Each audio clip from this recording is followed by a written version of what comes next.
So it gets really exciting. Okay, y'all, I'm Naomi Colas. I'm the service desk supervisor. Woo woo!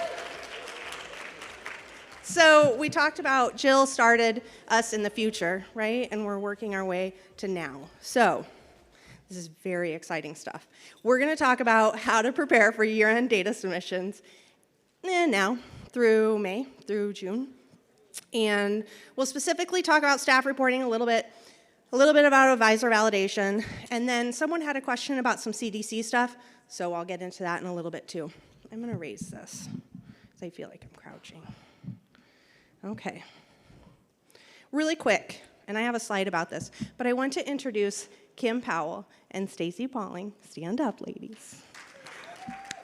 We're very excited to have them. They're amazing. You probably recognize them because they were data stewards before they joined the service desk recently. So, okay, so as you're preparing to capture your year-end data, the updates I want to just make sure everybody remembers for staff reporting. It's due June 15th.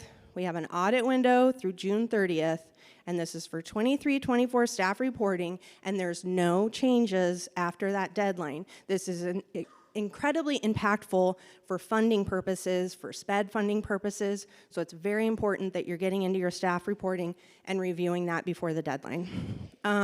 Advisor validation has similar due dates, and that's June 15th and June 30th, and that's for your advisor validation year end. We're gonna have some work days. I've got a little link in here, and this presentation should be available on Sketch, so you can click through there, and then I'll send a bulletin as well about what days we're gonna have work days, and that's in addition to your consortium-specific ones.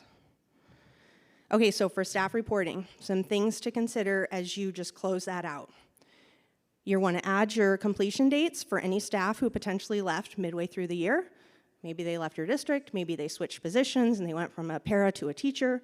You wanna make sure you capture those dates. You wanna finalize your days worked for all your substitutes.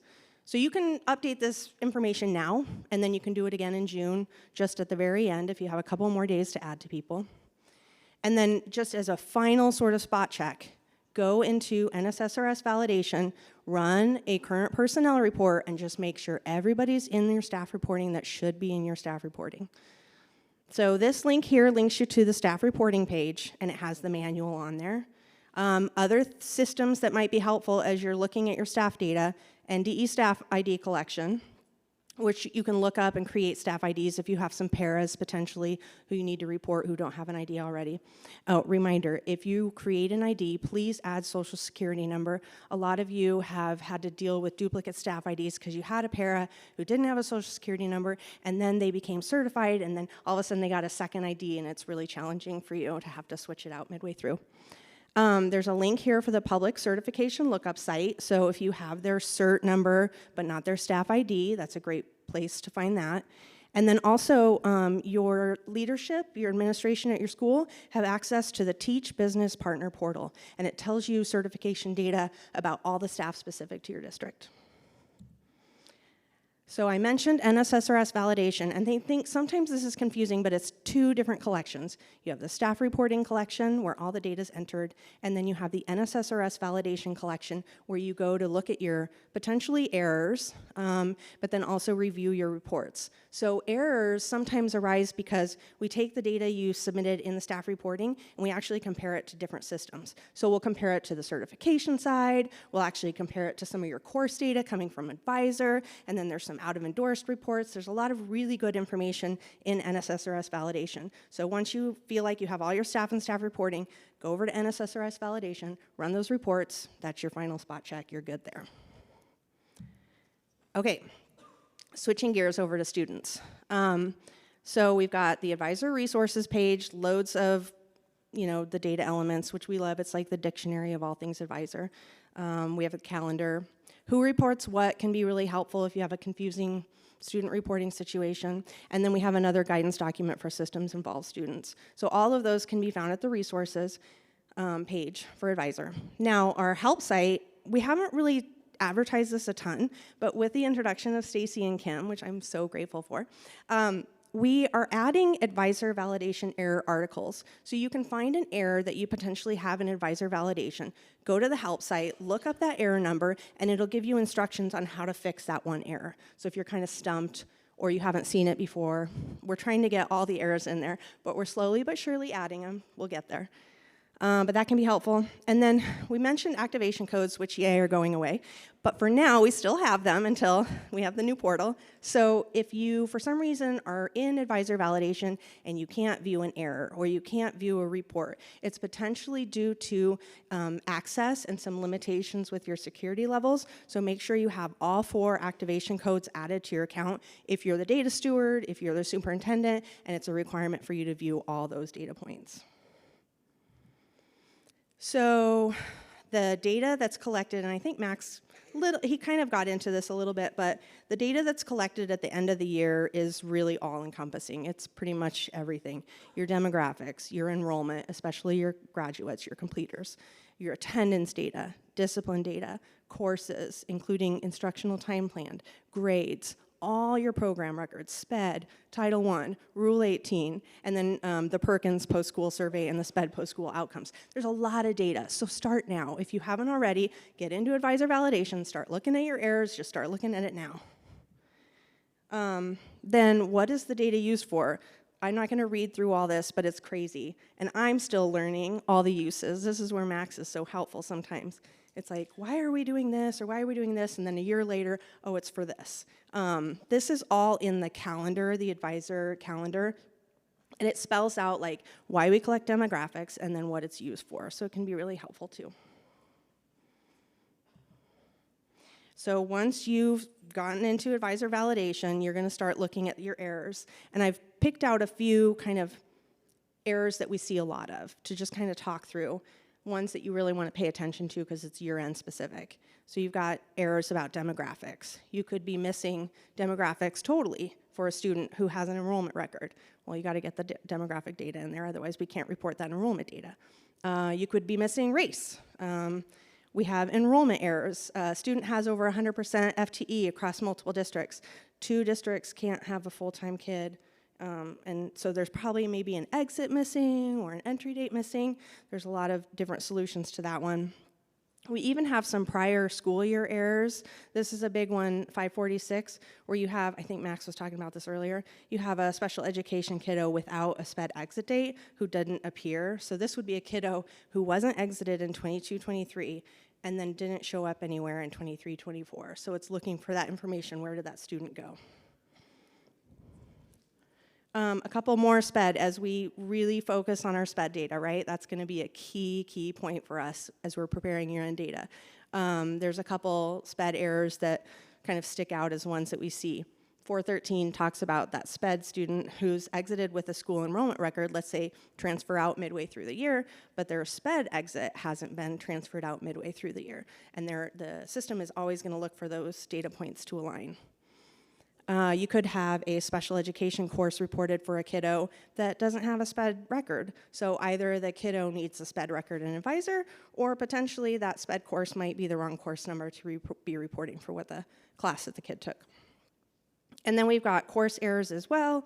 We've got, this is a kind of a new one because instructional time reported was new last year. And so if you've got a high school course and no planned instructional time reported, we're not going to be able to count that for your IU. So it's really important that those data points are matching. And then just a couple more. There's a lot of errors in there, so I didn't want to pick out a ton of them, but they're really important to get resolved. Early childhood, you could have a pre-kindergarten kiddo that's not reported with either an early childhood program or a SPED program record, and so some kiddos may have both, some kiddos may have one or just the other, but advisors like, if you got a pre-K kid, there's some additional information that you're potentially needing to report for this kiddo. And then attendance is a big one too. If you don't have any absences reported for a school, it's not highly likely because there's probably going to be at least one in there, I suspect. So it's like a little reminder. And that talks about, the reminder here is talking about if you need to access additional errors. Again, reminder to get all 4 activation codes, especially if you're a district data steward or a superintendent. So when you're researching your errors, sometimes you're kind of like, that ID seems familiar, but how do I know what's in Advisor for this kid? Because what happens is you'll go to your student information system and you're like, well, everything's here. Okay, well, Advisor doesn't have it yet. So there's these lookups, and you can use the lookups to see what's in Advisor and why you're getting an error. The biggest ones that we use a lot are enrollment lookup ID, because it shows you the kiddo's entire enrollment for their entire school year. It could show you at the kiddo at multiple districts. Or you'll have the student lookup ID, which shows you your district's data for this one kid for the entire year. So that's a good one to look at if you got the pre-K error. You look up the kid's ID, and you go to student lookup by ID, and you can see what's in there. Are they missing SPED? Are they missing early childhood? There's a student lookup by demographics if you need to kind of look at your data from a point of who are all the kids reported into Advisor that are receiving 504 services. Or there's a special education lookup, and then there's program lookups specific to all those program records. So there's one for your Rule 18 program lookup, so you can look at a report of all the kids at your district who have Rule 18 records. So once you've kind of fixed your errors, you've used your lookups to do that, that's when you go to your verification reports. And as Max mentioned, there's a lot of them. We do try to come up with, and I'll allude to this later, but we have a list that we'll try and gear you towards that are specific to year-end data, but there's a lot of reports to look at. As you're looking at the reports, it's going to be important to pick your reporting window that's applicable to the situation. So if you're like a full year reporting window is going to show you any kids enrolled in your district at any time during the school year. But let's say you want to compare that to you want to compare the Advisor data to what's in your student information system on today. Well, then you're going to want to choose as of today as your reporting window because you want to compare apples to apples. If you looked at full year, that's not going to match what's in your SIS today. And then really important for year end is the end of year May 1st. So those are available May 1st, but it shows you the kids that are enrolled at the end of your school year, and that's the data that we lock on July 1st. So not until after July 1st will you see the locked data. That's that snapshot picture of your data that we locked. But that end of year is going to be really important to review. So some example reports to review. There's different sections within the verification report section.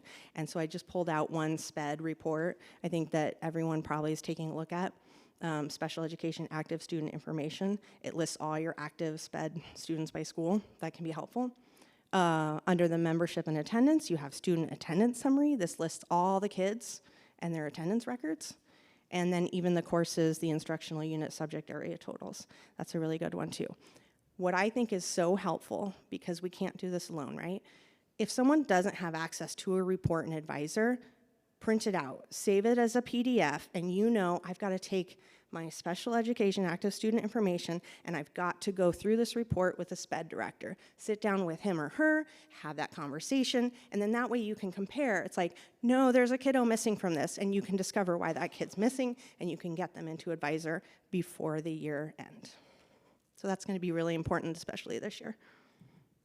Okay, not until very end of June, like 2 days before that audit window closes, will we open district admin approval. And that's when your superintendent needs to go into Advisor validation, read all the reports. They're basically verifying they looked at all the data, and they sign off on it. So we sometimes get questions about when that's going to open, but it's really close to June 30th because basically the data is due June 15th, but then NDE folks start looking at it, and they start looking at the reports, and they start analyzing it. And during that audit window from June 15th through the 30th, you're kind of taking a look and making 1 to 2 little adjustments as needed. So we don't want the superintendents approving and signing off until all those adjustments have been finalized. So a few last-minute year-end reminders, and P.S., we'll totally get into this more when we have work days. Exiting student, things to keep in mind. If you're exiting kiddos from SPED, who are they? Make sure their enrollment and their SPED data is exited on a matching or similar date before June 15th. Which kiddos are going to be returning? Maybe you're 18 to 21-year-olds. You don't want to exit them. Sometimes the districts will report a completer record or a graduate record on these kids. because they're walking across the stage. But if they're going to still receive services from your district next year, you do not want to exit them as completer. So those are kind of some of the things that you want to take a look at. Other things that have been helpful for others is running reports for your full year attendance data. That way, come the fall audit, you're available to have those apple-to-apples comparisons with your auditors, because that attendance data, we can't change it in the fall. It has to be done by year end. And then last reminder, just to review your exempt student list. I know the exempt team has been pushing really, really hard to get all of their acknowledgement letters out, and is it past the 15th? Probably. That was like their date to do it. So I think most of your students should be in there with their acknowledgement dates. Email the service desk if you're missing someone or you don't have the information you need. So sometimes in our work days, we start talking about next year, 24, 25. So just a few little things. I'm not going to go too much into this. But for staff reporting, no major changes expected. If any arise, look at your bulletin. We'll send them through that. We did post course codes and clearing endorsements for 24-25, sent a bulletin about it. Those are available for you, so you can start getting that data ready. And then dates for as we go into 24-25, you've got the follow-up collection that Max talked about, and that's due September 15th, right? So that's when NDE can start looking at the data, and then you have your audit window through October 2nd. And then our fall collection isn't due until October 15th with an audit window through October 31st. So focus on follow-up in September and then your fall collection in October. And we'll have work days for all of those, staff reporting, advisor validation. So again, email us. Our email address has changed. It's a little simpler now. It's no longer that big, long advisor help thing, which you can still email if you want. You'll get us. But there's Post-it notes with our new email address on it, but that automatically creates a ticket, and we'll do our best to get back to you as soon as we can. And then there's the bulletin. Make sure you're subscribed. That's really important. If you have new people start at your district, maybe midway through the year, refer them over there, because I think sometimes people don't sign up until the beginning of the year, and there can be things that they miss. Okay, so that's preparing for year-end data. Now I'm going to switch gears here a little bit. Someone had a question about a CDC collection. And usually at work days, we don't dig into the CDC, but there's enough changes that I want this group, and we all do, to kind of know more about the CDC. So some of you may not even work in it. The CDC is one collection that you add to your data collections tab in the portal. And it's actually a collection of collections, which is beyond confusing. But it's one activation code that you add, and then you have access to a whole bunch of different collections. And they're typically smaller collections, they're not super in-depth, and there's just a variety of things. But going into this new portal business, we've had some changes and we're preparing some different things. So just some reminders as you go into normal year-end for CDC, for those of you who've done it for a while. We have a resources page. It has all the instructions for every single collection. All these collections listed here are open all year long. So if you need to request to submit data later, make data changes, Max talked about that one a little bit, that's a collection in the CDC. If you need to adjust a graduation cohort, you can submit that through the CDC now. These are all ones that are open right now. And we have a couple non-public, these are the title ones where you work with your non-publics. A couple of those are open right now. They're due at the end of this month. And these are really helpful ones, but sometimes maybe your data is not aligning. You can always email the service desk if something's not matching up there. And then we have another one that's open for non-public systems where they report their count of completers, because non-publics aren't reporting student level data to us. They do an aggregate count report.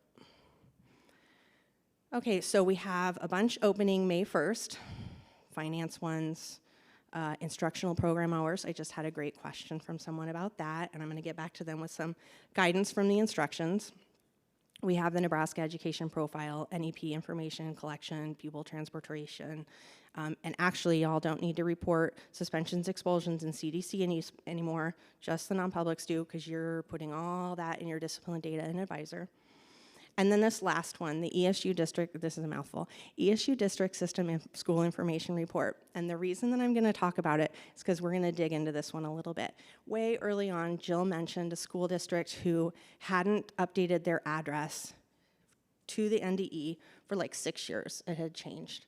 And this is the collection where you make those updates. Now, I've worked with a bunch of you because you may have a new school. And so we're creating a new school number in the system. And so some of you know about this one. But it's really, there's a lot of data that ties in from what you report in this collection. So we're going to dig into it a little bit. This collection, and hopefully we can come up with a better name for it. Feel free to send proposals our way, because it is a mouthful. This collection collects all the general information related to your specific district system. It could be the district name. Let's say you want to change the name of your district because currently it says CO and you want it to say county instead of CO. You can do that here. This is where you change the address. This is where you update the website if your domain changed. Phone numbers, the type of schools, and then any other changes that you're going to have in the next year. So right now this spring, the data you're reporting is to tell us about your schools for the 24-25 school year. And we have a school district deconsolidating. This is where they're going to start to report, okay, what does that breakout look like in 24-25? And then they're also going to close their current school in this collection to say, we're done with that one, and now we've got these new ones we're going to move forward with. So if you ever have a new school or need to talk through any of this, email us. One of the things, and I don't know if anyone's ever spelled this out, but this was really helpful for me when I was a new service desk specialist. This collection actually is part of how we manage what we call the agency table. And the agency table is your school number, the number for your district, the number for every single one of your schools.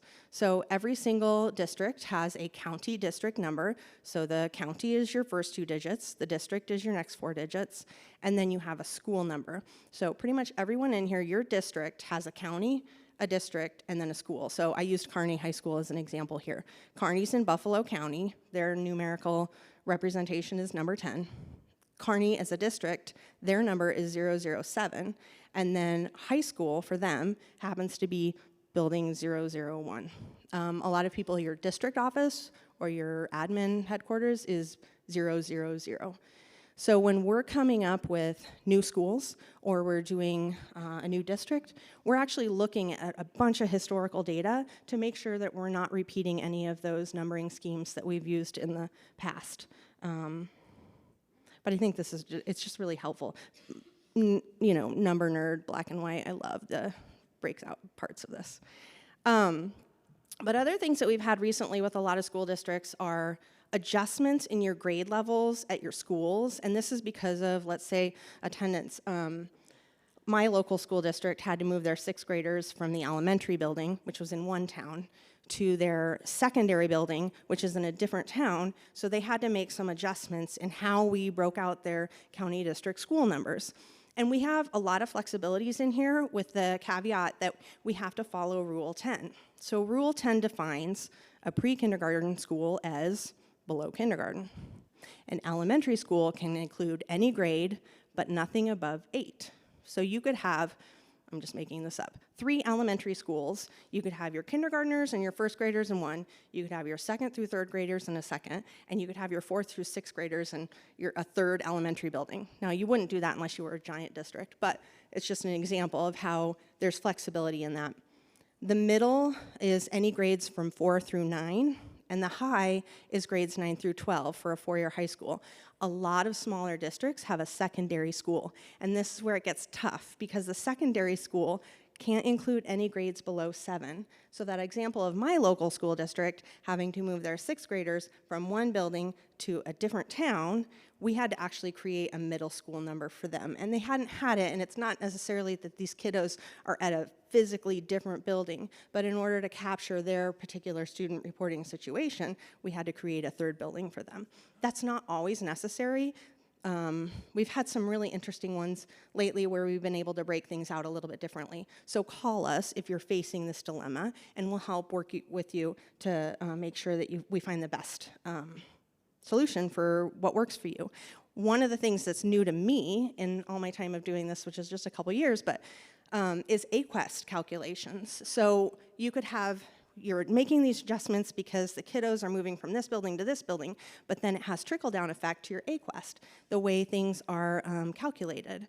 So for AQuest purposes, your existing school buildings may be split into 2 different calculations, elementary and middle. Let's say you have a K through 6.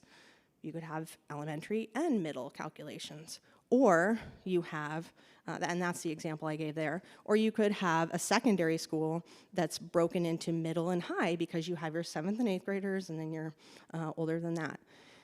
These AQuest calculations won't combine grade levels from different buildings. So if you have your one building over here and the number is 001 and your other building over here and it's 002, we're never going to combine those. They're always going to be calculated separately. So those Rule 10 grade levels here, they're always going to take precedence when we do these calculations. But we have ability in the CDC collection for you to say, listen, I want 6th graders counted towards this in this building, and you can write us a note, we'll review those and make sure that that goes into your calculations. It gets a little nitty-gritty and very specific to your school, so if you have questions, again, email us and we'll work with you to make sure that we're lining things up for you. Okay, so the CDC, a bunch of other collections have been open throughout this year and already closed. These are already ones that are done. I'll just wait a little bit. There's a lot of finance ones in here and a lot of non-public ones. But we have some new ones that were added already this year. So extraordinary SPED expenditures application, school bond, SPED teacher retention. And this is the first year we've really added any new collections to the CDC. And we have more coming. So the question earlier was the information related to learning disabilities, including dyslexia. That is a collection that we're opening on May 1st. It's in the CDC, and it's gonna give districts the ability to follow this legislation that requires the school districts to collect and report this information relating to learning disabilities. We don't have the instructions document ready just yet, but I know both the teaching and learning and the SPED teams are working actively to get that to you, so when the collection opens, you'll have the information that you need. Another one that just opened was the Property Tax Authority. Very few districts probably need to use it. And then we have one coming in July 1st, which is also related to some new legislation, and that's Enrollment Option Rejection Report. The finance team has been really sending out communications about that, and I have a web link here for their site that talks more about that.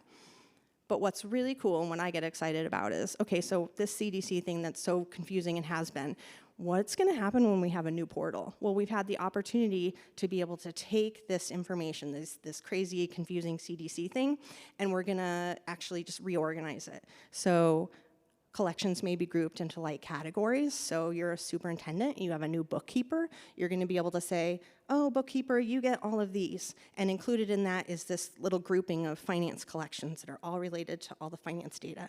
Or we have a lot of non-publics. We'll group them into, here's all the little collections that the non-publics need to submit.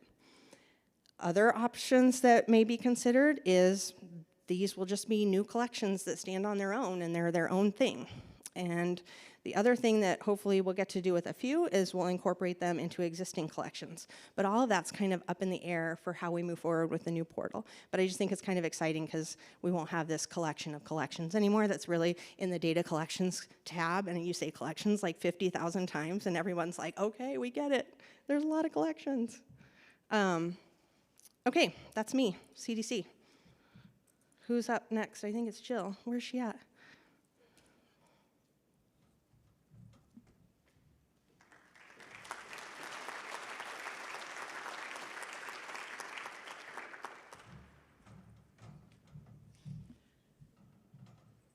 So I'm sure you guys are going to be ready for the test on all the things Naomi told you about, right? That was a lot of information, Naomi. So fortunately, the presentation is in Scud. You can go ahead and download it there and then follow up with that new email address. In case you didn't notice, it's actually printed on your little sticky pad. So you can email her about any of your questions. So one of the things that we have been working on, starting with in the 2019 SLDS grant, and are getting ready to launch, is a redesign of the Nebraska Education Profile. We have been working on this for quite a while, making upgrades to the system, how it works, how it looks and feels mostly, trying to do some modernization to it. So we had kind of told you that we're moving from clear out to the most recent dates. Well, that's because Friday, the secure version of it will be launching. Now that is available in the portal. If you currently have access to the NEP Secure, you will continue to have access. And then the public version of it, we have estimated to release next month. We have a few more updates that need to be made into the system in order to get it ready for the public version. So we want to kind of give you some more information on that before we end today. And I'm just showing you a few screenshots. Lincoln Public Schools, I'm picking on you here just because I wanted to show you a screenshot of what the about page for every district will look like. Basically, it will have your address, a list of your schools. It does have a little map that shows where you are. And the about information, that's the same description that currently displays on the NEP. That's information that you complete in an existing CDC collection. So, some of the other things that are happening, they're the way you navigate changes. So if you look back here, you'll see over here on the left, right, I'm terrible with this. There are different groups, and a lot of these are similar groups that we see on the current NEP. But then as you get into them, you will see the screen of some graphics that goes into some of the different data areas. A lot of the data areas are the same data areas that were on the existing NEP. We are going to be working on making some changes, some new ones. But our first goal was to cover the things that were already on the NEP and get it replaced on this new version. So this is one example. Here is the percent proficient page. You'll see where you can see, the grade level. You can select the subject. You can see information, in this particular case, on by gender. So you select different categories for students. So mostly I'm just trying to show you, give you an idea what it's going to look like. Again, I would encourage you to go out on Friday, try to get in. There are a few things I'm going to show you a little bit about that. So assessment details, this is where I'm going to show you how you can use that select subject and change the subject you're in. Choose whether you're in ELA, math, or science. And that subject drop down is on a lot of the assessment pages. Again, selecting the grade up here at the top. And we also, as you're going through this, we did have some districts go in and take a look, but as you're going through it, if you have some recommendations for improvement on this, please go ahead and send them in. Again, I would recommend just using the service desk email address. They will then route them to us. We'll take a look at the recommendations that we're getting, figure out which ones will be useful to implement, and then put them on a timeline for implementation. Here's just a page of the student demographics page that you're seeing. Student membership, you still have the graph, you still have the list, and if you actually were in the page, you'd be able to scroll down and see all the years there of the data. So a lot of the data is still the same. It's just going to look and feel different. The way you navigate is different. What you're going to see on the secure version is, of course, your district and school's information unmasked or unsuppressed. Data will be suppressed appropriately when it goes out on the public site. We are making some changes to the suppression rules also, and we'll have more information about that when we're getting ready to publish the public information. And then, again, some metrics. I think we might have renamed this a little bit to metrics instead of what it was. And then, again, here is like where you can choose different categories. That's available in a number of different places. You would change the category in order to change the data here. So again, the expected release date is this Friday. So we have people actively working on it back at the state office building right now. Not state office building, at the NDE office building. Current users will still have access. Once you're in the portal and go into the NEP Secure, you're going to be asked to log in again. That's because this is using Power BI. And we do have to use, if you get into technically, it's Azure AD, for those of you who know anything about that. You've been given access to it. You'll have to log in again. You should use the email address that you use to log into your portal account, because that is the email address that we use to set up your Azure AD. But your password should be your email password. And again, this is what a login screen would look like for an NDE user. Yours may look different based upon your district. The first time you go into one of these, you should also get an additional pop-up that asks for some additional permissions. You'll have to say accept in order to get into the NEP, but that should only happen the first time you go in. After accepting, you should then go into the About page of the NEP. If you do not have access to NEP Secure now, you will have to add the activation code. We're still there. We haven't got rid of it yet. And then you're actually going to need to contact the NDE help desk because, again, we have to add you to that Azure AD, a technical thing, before you'll then have access to the NEP Secure. So new people do that. If you have existing access, you shouldn't have to go through that. Now, there is a little bit of a change, and I think Max might have referred to it. Maybe not, I don't remember. So a couple of things are kind of removed from the NEP Secure in doing this, and those are specifically the perceptual survey and the AQuest reports. We don't quite have those ready to launch yet, but we are working on them. They should be ready soon in the in the portal. Any existing NEP Secure collection users will automatically be given access to those. New collection users will have to add a second activation code to get access. And it will be, I believe, one collection for both the perceptual survey and AQuest reports. We just weren't able to handle it in the way it was laid out in the same system that we're using for the rest of the NEP Secure reports. That is why these are now going to be in a separate item. So, I put next up here, but we're also going to do some questions and answers here coming up. But just a little bit of quick, what's going to be coming up at 4 o'clock. We do have vendor breakouts, and so you can go see your SIS vendor. If you're not planning on seeing your SIS vendor during that time, or if you've multiple people for your district are here and you want to split up, there is going to be the Data Visualization Network Community of Practice is going to be having a session here in the room, and everyone is invited. You don't have to be part of the DVN or the COP, all these acronyms. In order to participate, we invite you to stick around in here and kind of take a look at what the ESUs have been up to with that. And then we do have the networking reception in Gold 7 at 5 o'clock.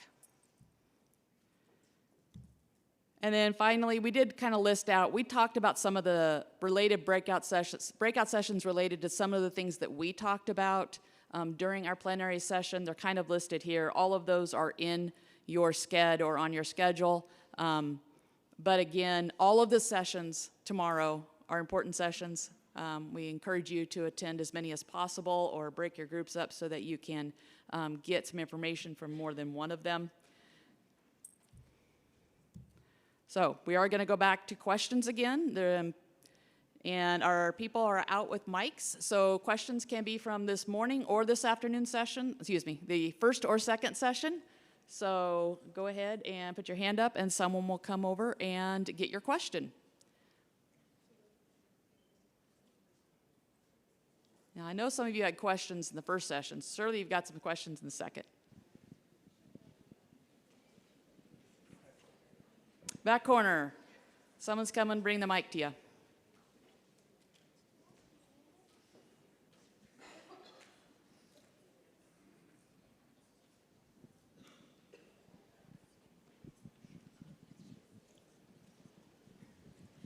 So this question is for Max. So on the ALPA, the alt-ALPA mark, you said it's going to be the same as the alternate assessment for special ed. But what if the student that needs the alt-ALPA isn't special ed? I'm not a great expert on the ALPA test, but as far as I understand, that is the definition of who would take the alternate ALPA. Right, but how do you mark that if they don't have a SPED record? Because that's the place in our system where we mark it is in our SPED record. I'm assuming anyone who's taking the alternate ALPA would, by definition, have a SPED record. I guess if there is a difference between those. I'll have to ask my EL coordinator, but I don't think they are sped. Janice might even be able to comment. Our She's really- understanding when this was brought up was that if they take the alt ELPA, that they are special ed students. So if that's not the case, that was what came from that department, then we need to know that. And that's why we set it up that way. But yeah, as far as from everything I've heard so far, the alternate ELPA is similar to the alternate NSCAS. It's a test designed for special education students. Anyone else have questions?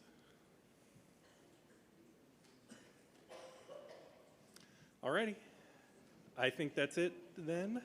Thanks for joining everyone. And yeah, please come to one of the vendor breakouts at 4 o'clock. Thanks everyone.